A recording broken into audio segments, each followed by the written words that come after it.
Bueno, entonces la señora Aránzazu Amézaga de Irujo. Soy de Irujo, sí. Sí, queremos saber dónde vive ahora, dónde vivió, dónde ha vivido, dónde nació, toda su historia de vida, que ha sido aventurera por lo mínimo.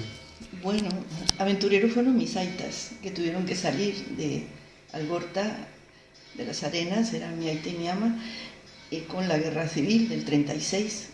Bueno, salieron el 37, en junio del 37, que es cuando cayó Bilbao.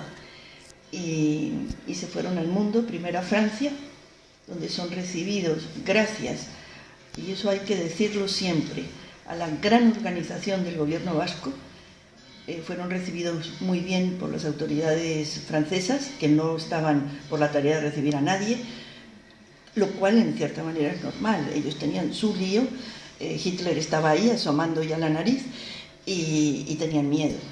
Entonces van a Francia, ocurre la invasión alemana a Francia y el gobierno vasco ordena a todos sus hombres y mujeres la partida a América.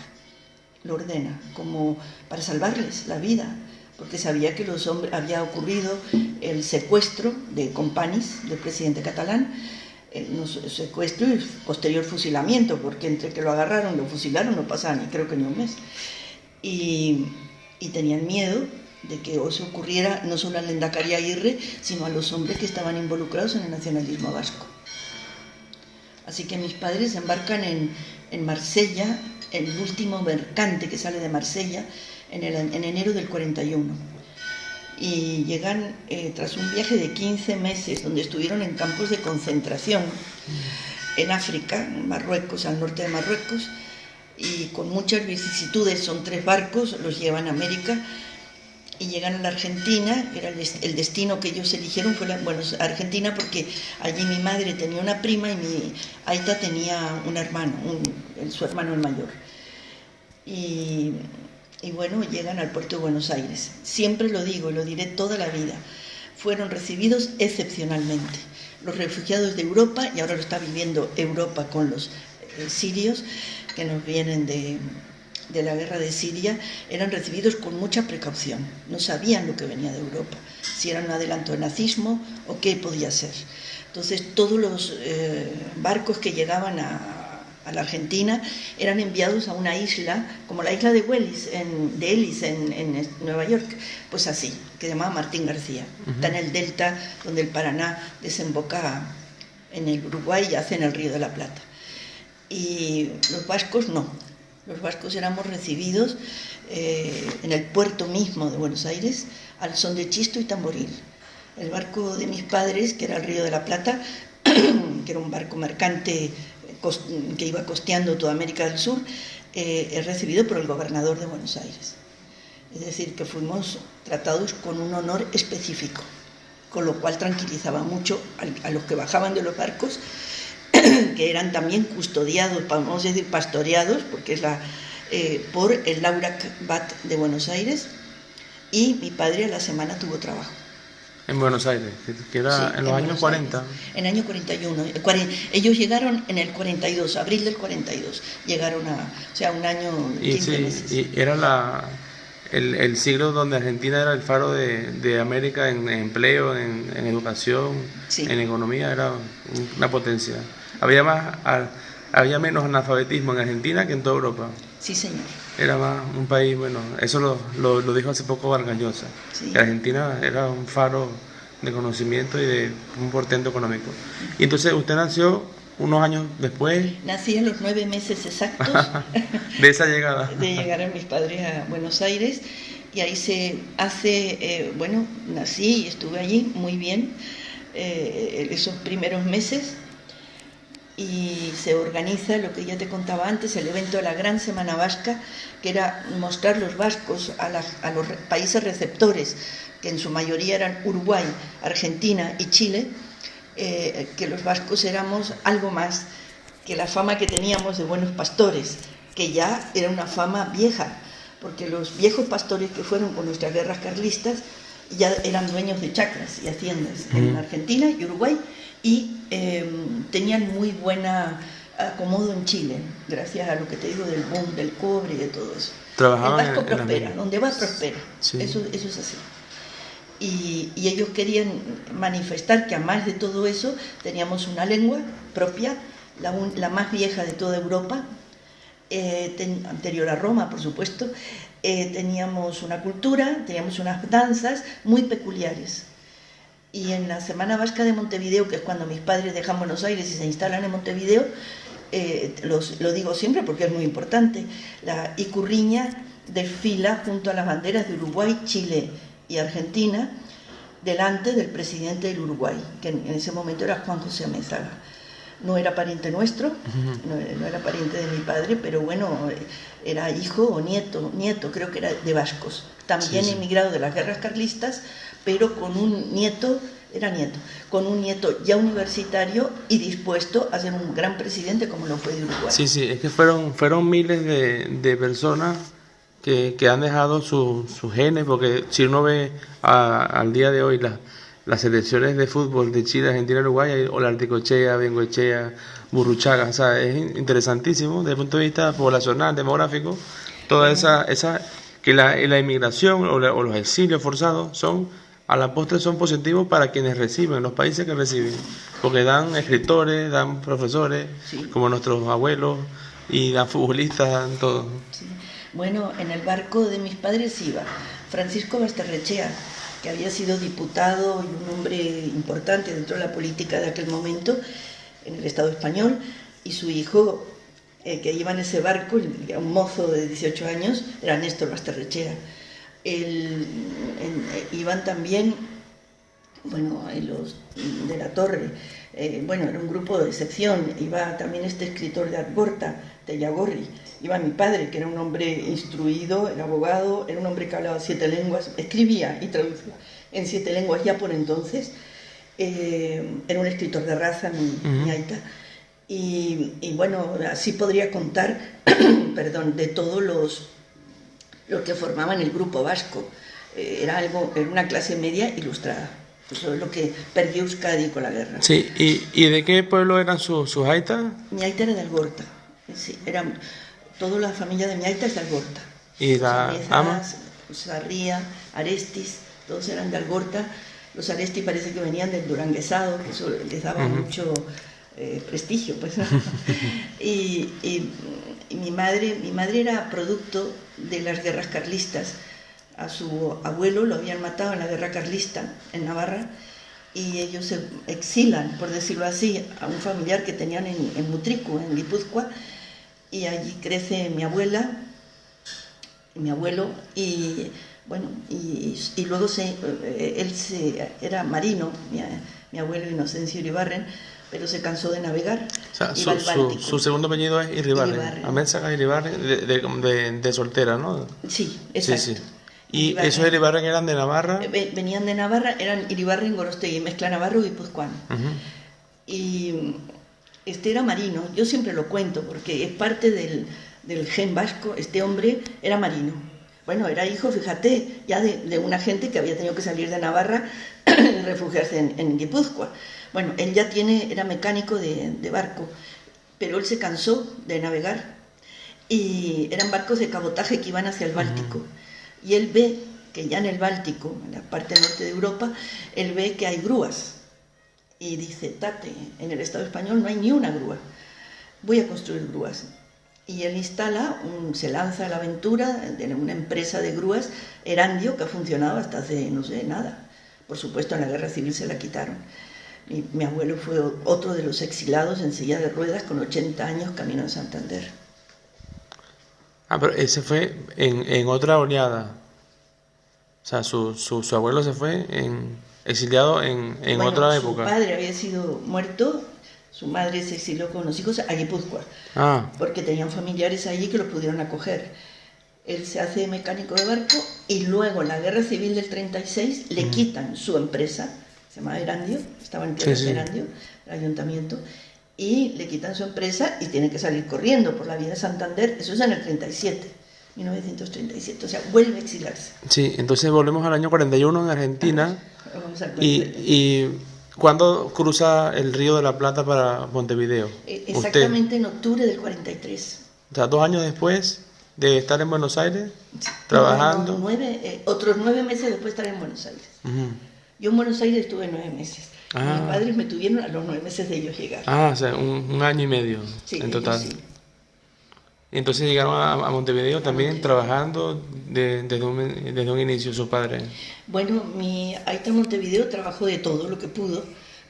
Su carrera de abogado era imposible, porque América, creo que de norte a sur, lo que hizo fue complicar las cosas para que no sea fácil ser abogado en Uruguay, puesto que ellos tenían abogados en sus universidades que eran muy competentes.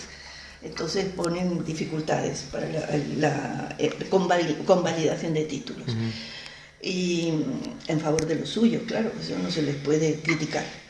Entonces mi aita hace de todo y sobre todo escribe en los periódicos de Uruguay. En El Plata era donde más se le escribía sobre la causa de los vascos, claro, era su tema, y empieza la traducción de obras clásicas de la literatura universal, como es Esquilo, Shakespeare, Goethe, escribe traduciendo, y esto es muy importante, del original al euskera, directamente. Él no pasa por el castellano. Entonces, no hay muchos traductores así. No había entonces. ¿Y esos libros dónde se consiguen? Porque podemos tenerlos acá. Esas traducciones de... A ver, yo trataría de encontrártelas, pero... Sería muy interesante eso directamente al euskera. El Platero y yo está. Mira, ese sí, podré traerte el Platero y yo de Juan Ramón Jiménez, otro gran exiliado de la guerra de Franco, que consigue el premio Nobel, estando ya exiliado en Puerto Rico, obtiene el premio Nobel de literatura, es muy extraño. Y para mí es la obra más importante de la literatura española, castellana, peninsular. No quiero equipararla con otras, aunque yo creo que el Platero y yo me gana, es precioso. Y a mi padre le costó muchísimo trabajo traducirla, por la abundancia del léxico que usa Jiménez para traducirlo al euskera, le costó. Sí, uno lo estudiaba en primaria, es famoso esa obra. Y entonces y su niñez transcurrió feliz y tranquila en Montevideo. Sí, yo viví 13 años en Uruguay, maravilloso. Escribí hasta los 13 Memorias años. de Montevideo y fueron maravillosos porque vimos libertad, había entonces una gran democracia que ya estaba a punto de expirar con el asunto de los golpes militares y los Tupamaros por un lado y los golpes militares por otro. Y estuvimos, viendo lo que eran unas elecciones, lo que eran unas caravanas electorales.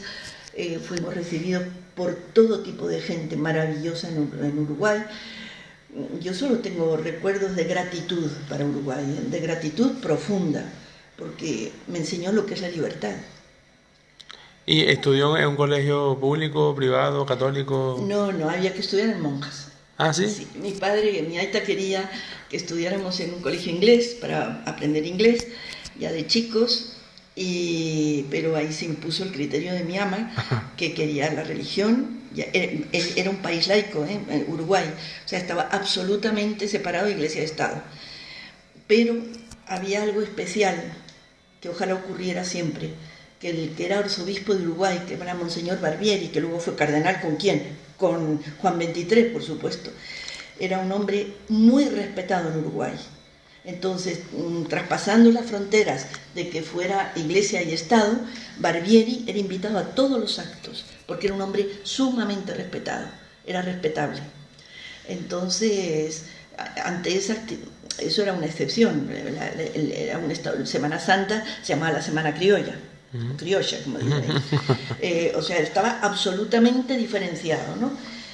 Entonces mi ama tenía miedo que perdiéramos, ella era muy religiosa, que perdiéramos la religión, y prevaleció el criterio de mi ama, y fuimos a un colegio. Una sabia decisión. Entonces, ahora me recuerdo que estos días leí en la prensa local un artículo sobre la película Amama, que está en el Festival de San Sebastián, y creo que va para los Oscars por España, algo así, en euskera la película, y el director dice que se desmitifica en esa película el matriarcado vasco. Entonces me retrotrae que sea su madre, entonces si era la matriarca del grupo, porque si fue la que decidió En su caso sí se cumple ese mito de matriarcado. Mi madre tenía una gerencia en casa importante. En la economía y todas las todo. cosas. Ah, sí, mi padre Eso, entregaba el igual sueldo. mi mamá también. Sí, no, era... Yo os suelo contar a mis cuñadas que me oyen, mis hijos y a mis nietos que me oyen esta historia muchas veces. Mi madre, yo la pude comparar cuando estuvimos en Venezuela. En Uruguay era muy chica para eso. Pero cuando estuvimos en Venezuela, en relación a madres de otros grupos étnicos, como pueden ser alemanes, húngaros, que de todo conocí y con todos traté, mi madre en casa era una potencia. Y se hacía lo que ella decía. Primero tenía mucho sentido común. Y mi padre era un hombre muy ilustrado, por lo que os voy diciendo, confiaba en ella ciegamente. Entonces, en mi casa sí que puedo yo decir, no solo hubo matriarcado, yo no me diferencié en la educación con mis hermanos varones, en ningún momento. Todo lo contrario, se lo suelo contar a Maida, mi nieta. Un día tuve una debilidad que no me suele ocurrir mucho, fui donde mi madre y le pedí, ¿por qué no me enseñas a tejer? Y mi madre me miró con un gesto contrariada y me dijo, tú a leer y a escribir. Y no me enseñó a tejer. Le privó de esa relajante actividad que dice que es buena para la salud mental. Tejer. Sí, ella fue más que... Bueno, y mi padre no me distinguió entre hombres y chicas. Tenía yo 2 hermanos menores. Yo era del grupo americano, los que habíamos nacido en América, era la mayor. Estaban mis 2 hermanas nacidas en París. Pero él nunca distinguió si eras chica o chica. No, en casa no hubo eso. ¿Y en total son cuántos hermanos entonces? Somos 5 hermanos. 2 chicos y 3 chicas. Somos 3 chicas y luego vinieron los 2 varones, nacieron en el Uruguay. Ah, entonces usted nació en Buenos Aires y los 2 hermanos en Uruguay, sí, y 2 hermanas en París. En París. O sea, una familia de exiliados, como se ve claramente. De 13 años felices en un colegio católico, me imagino, en Montevideo, de monjas. Eran monjas francesas, dominicas francesas, y tuvimos la suerte de que había unas 2 monjas de Iparralde. Y esas monjas de Iparralde nos adoraban, nos daban uniformes, entonces se llevaban unos cuellos de almidón, pegaba el uniforme, nos regalaban los cuellos de almidón, había muchos en casa, ¿no? Que eran muy caros entonces. Y, en fin, y estas monjas me llamaban las pasquitas a mi ¿Y hermana. ellas hablaban euskera, esas monjas? Sí, que hablaban, sí. Pero con el dialecto de Ibarralde, y lo entendían. ¿Usted hablaba euskera a esa edad? No, a esa edad no. Es que mi madre, cuya madre no sabía castellano, mi madre no supo euskera, porque mi abuela murió pronto de un cáncer. Y mi padre estaba todo el día fuera de casa. Entonces, era muy difícil, ¿no? Establecieron ciertas palabras en euskera, que las tengo conmigo, pero hablar no lo hablaron. Mi madre no lo sabía. Sí, es un tesoro que ahorita está recuperándose, bueno, el batúa, y yo también abogo, y aquí aprovecho por los todos los dialectos, el bastanés, roncalés, todo, el zuletino, todos los que existan, que aún no soy experto, pero pronto, cuando yo aprenda, ya haré un estudio sobre eso. Entonces, Montevideo, ¿y cuándo van hasta Caracas? Bueno, empieza en la derrota del sur. Sí, la dictadura. Las dictaduras militares, que no sé dónde salieron, porque de chica yo no vi un militar, a Dios gracias. Y empieza con la derrota de Argentina, es como si fuera un mantel. Agarran Chile y Uruguay en esa situación militar, que luego surgen los Tupamaros, que también es guerrilla, o sea que todo fue muy horrible. Ahí estaba ya el presidente Mújica, ya estaba en esa época. Estaba en la guerrilla. Sí. Y bueno, pues Franco iba a caer en el 56, seguro que caía, pero seguro de 1000 veces que caía. Entonces mi aita se fue a Venezuela, donde le ofrecen una salida económica mejor y más estable. Estaba entonces Venezuela que la Argentina y Uruguay. Y mi aita se va a Venezuela en el 55 y nosotros con la madre nos venimos a Euskadi a ver si se podía reclamar algo de la herencia del taller de mi abuelo, lo cual no fue posible, claro que no. Sí, pues todo se expropiaba, ¿no? Sí, se expropiaba, se incautaba y a 10 años de la guerra vete tú a reclamar nada, ¿no? Y a ver si nos podíamos instalar en el país. Pero la entrada de mi padre estaba vetada y mi padre no fue lo único que fue es propulsor de Castolas. Fue director general de enseñanza del gobierno de Euskadi, de enseñanza primaria, por supuesto impulsor de Castolas. Era su gran pecado. Ya en el 56 le dicen que él no puede entrar. El gobierno de Euskadi reunía las 4 provincias españolas, entre comillas. Solo 3. Solo las Vascongadas, que se llama, ¿no? La comunidad autónoma local. Sí, Navarra. Ya Navarra no estaba. Gallarre dijo que no. Ok, y entonces ¿cuánto tiempo duró? Y era como una república. Era la república nos dio el estatuto a golpe de guerra. Cuando ya estaba la guerra civil se perdió Guipúzcoa, pero la república se perdió Guipúzcoa en el septiembre del 36, y la república ve que el frente del norte se le va, entonces con Mola en Navarra. Es que Navarra no puedo decir ni sí ni no, entonces la guerra. Navarra estaba tomada el 17 de julio. Los primeros exiliados vascos nacionalistas de Navarra salen ya el 17, viendo lo que viene. Los dos Andabarats, por ejemplo. Eso me lo contó él mismo, el viejo dos Andabarats, de gran memoria para mí, Tafalla. Y bueno, pues la República, viendo que se desmorona el Frente Norte, nos da el estatuto que llevaba 4 años en comisión. Entonces nos dan el estatuto por vía de urgencia a los vascos. ¿Qué piden? Piden a Manuel Irujo, que era un hombre muy respetable, un hombre de paz, lo piden para ministro de la República. Por eso él decía siempre, yo fui al precio del estatuto. Eso lo dijo siempre Manuel Irujo, porque no le apetecía nada la encomienda, pero allá fue. Y a cambio y José Antonio de Lendakari, pues de Euskadi. Pero ya Navarra no estaba en ese esquema. Pero un navarro nos representaba en la persona de Irujo. Y Irujo va a Madrid a hacer primero fue ministro sin cartera, luego fue ministro de Justicia, luego fue otra vez ministro sin cartera, y luego de Justicia, que renuncia por el asunto catalán.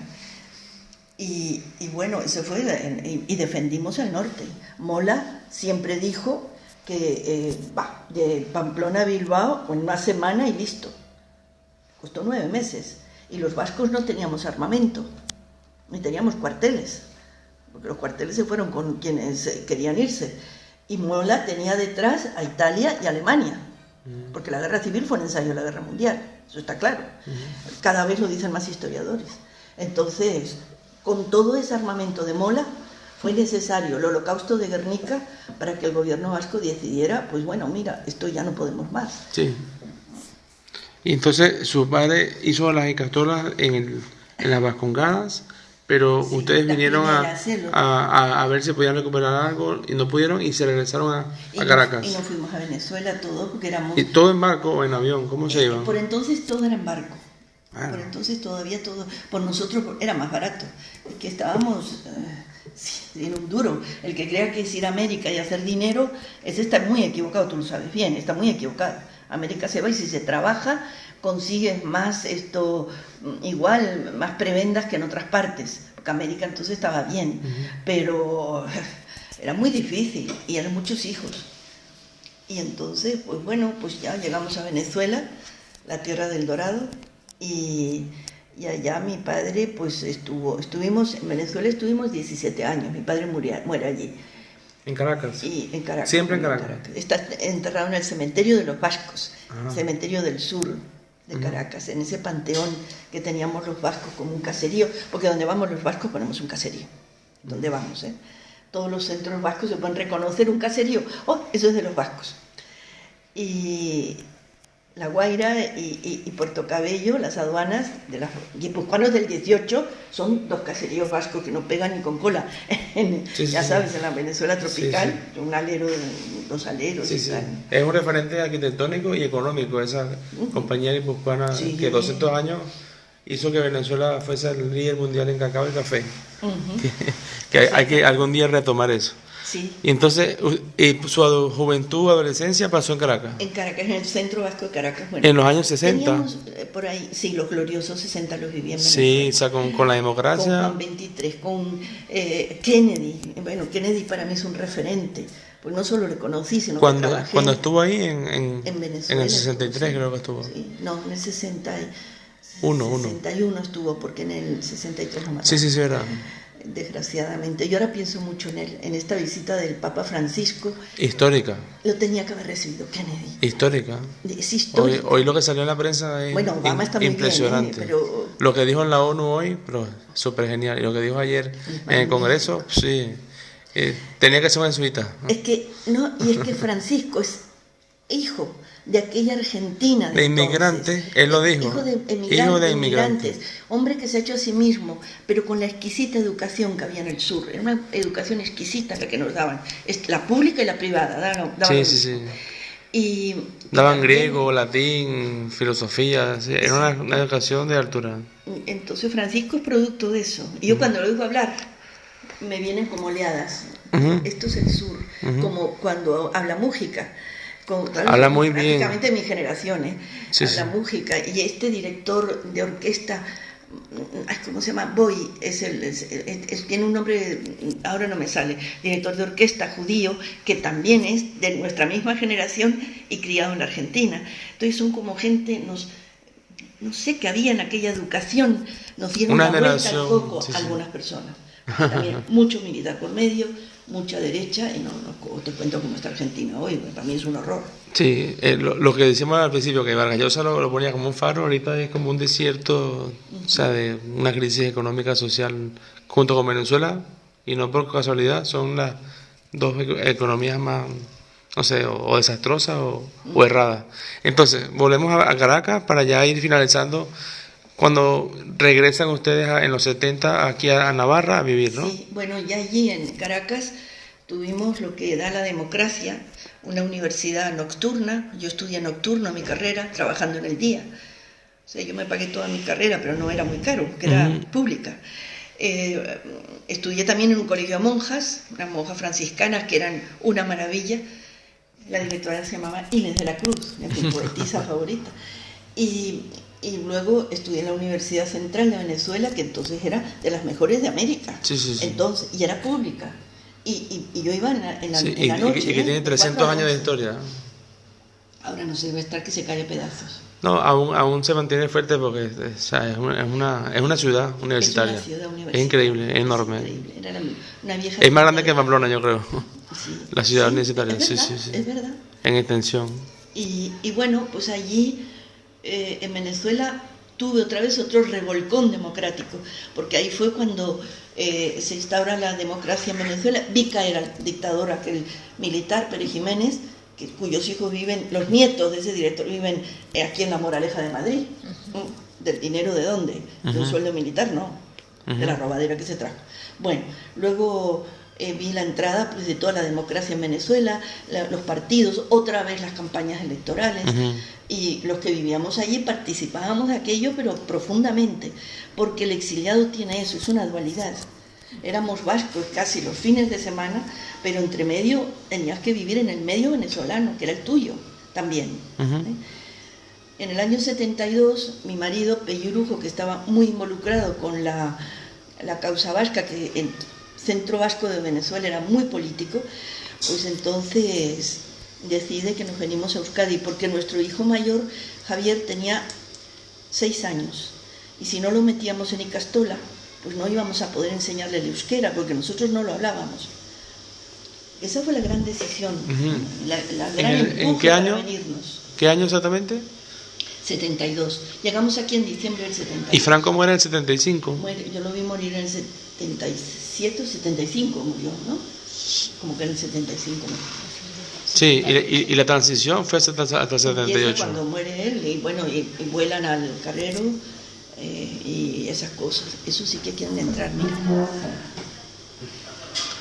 No, entonces, en el 72 regresan a Navarra. Sí, por esa premisa. ¿Y había castolas en Navarra en esa época? Sí, eran las privadas. Venía de una castola, la Caracas Venezuela, fundada en el Centro Vasco, que era absolutamente legal, pero él vino aquí y eran alegales, era esto de los que estabais estudiando en Castola. Aquí no había una cosa, o sea, no teníamos ninguna garantía de que iba a ser reconocido oficialmente. Y así vinimos y así metimos los 3 hijos en la Castola San Fermín. Luego se legalizó y de la Castola San Fermín, pues mi nuera, mis nietos Y mis 4 hijos han estado en Icastola San Fermín. Esa es como la primera de toda Navarra. Bueno, o la más importante, o la más grande. Este año se celebran los 50 años. Ahora se celebran los 50 años. Bueno, era una con una dirección magnífica de vida a Hacha Jauna, y una buena dirección, y es una Icastola que yo creo que hoy ahí está mi hijo Miquel, es una Icastola que yo creo que hoy debería premiársela, porque gente que va a la función pública, entre ellos el alcalde de Pamplona, Ursúe Barcos, que su padre hizo muchísimo por la Icastola San Fermín. Bueno, perdonar, pero tengo que mencionar 2 hijos míos. Pello está hoy como es gerente de la Universidad Pública. Está mi hijo Miquel, que está representando a Navarra en Bruselas. Y me estoy quedando solo con los más conocidos, porque hay, bueno, egresados de la muchísimos Icastola, que saliendo de la Icastola San Fermín, ábrele. Saliendo de la Icastola San Fermín, están haciendo hoy servicio público. Sí. Eso a mí me parece que... devolviendo a la sociedad lo que han recibido. Exacto. Sí, bueno, entonces tiene aquí 43 años, sí, en Navarra. En Navarra, sí. Y bueno, ya son navarricos. Yo me siento, bueno, ¿cómo no? Cualquier vasco se siente navarro, porque Navarra es el reino. Original. Esa maravillosa... ¿cómo le diría? Manuel Irujo lo dijo, esa maravillosa realización, genial realización del espíritu nacional vasco, el reino de Navarra. Y estuvimos todos los pueblos vascos en el reino. Lo que pasa es que nos lo fueron quitando. La reina Catalina de Navarra solo suspira por su Hondarrabía. Sí. El único puerto que le dejan a Navarra que la van asfixiando. Sí. Bueno, ahora finalizamos este capítulo de la biografía y después enlazamos con esto del Reino de Navarra, que parece ser como el fuerte o la base de todos sus libros, que es lo que vamos a hablar ahora más extensamente, si el tiempo nos lo permite. Hasta luego.